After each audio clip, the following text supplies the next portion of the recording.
అల్లు అర్జున్ ఇప్పుడు జాతీయ స్థాయిలో తన మార్కెట్ ను మరింత విస్తరించుకున్నారు. పుష్ప 2తో 1800 కోట్ల భారీ కలెక్షన్ రాబట్టిన బన్నీ తన కెరీర్ ను మరో రేంజ్ లో తీసుకెళ్లే పనిలో ఉన్నారు. ఈ జర్నీలో అతను టాలెంటెడ్ డైరెక్టర్స్, టెక్నీషియన్స్ తో చర్చలు జరుపుతూ వారికి ఎల్లప్పుడూ సపోర్ట్ గా ఉండడం మరొక ఆసక్తికరమైన విషయం. ఇక మలయాళ ఇండస్ట్రీపై ప్రత్యేకమైన ఆసక్తి కలిగిన అల్లు అర్జున్ అక్కడి టాలెంట్ ను గుర్తించి ప్రోత్సహించడం మరొక విశేషం.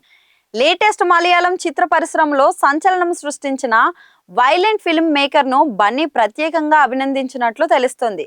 ప్రస్తుతం మార్కో అనే సినిమా మోస్ట్ వైలెంట్ ఫిల్మ్ గా వైరల్ అవుతున్న విషయం అయితే తెలిసిందే. ఈ చిత్ర దర్శకుడు హనీఫ్ అదేని పనితీరు, కథనం పట్ల ఒక వర్గం ఆడియన్స్ షాక్ అవుతున్నారు.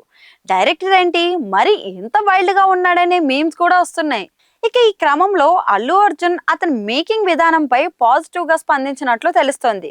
దర్శకుడు హనీఫ్ కు స్పెషల్ గా ఫోన్ చేసి మరీ అభినందించారట.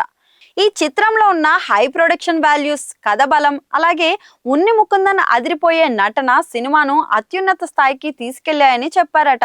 ఇక మార్కో చిత్రంలో ఉన్ని ముకుందన్ ప్రధాన పాత్రలో నటిస్తూ తన నటనతో ప్రేక్షకులను కట్టిపడేశారు. ఈ చిత్రంలో మార్కో పీటర్ అనే వ్యక్తిగా తన సోదరుడి హత్యకు ప్రతీకారం తీర్చుకోవడానికి ప్రయత్నం చేశాడు. దాని ఆసక్తికరమైన కథన శైలి ప్రేక్షకులను అగ్రెసివ్ గా కుదిపేస్తుంది. హనీఫ్ అదేని దర్శకత్వ ప్రతిభతో తెరకెక్కిన ఈ సినిమా 20 రోజుల్లోనే 55 కోట్లయితే వసూలు చేసి బ్లాక్ బస్టర్ గా నిలిచింది. టెక్నికల్ విజన్, గ్రిప్పింగ్ స్క్రీన్ ప్లేతో ప్రేక్షకులకు అదిరిపోయే అనుభవాన్ని అందించిందనే కామెంట్స్ అయితే వస్తున్నాయి.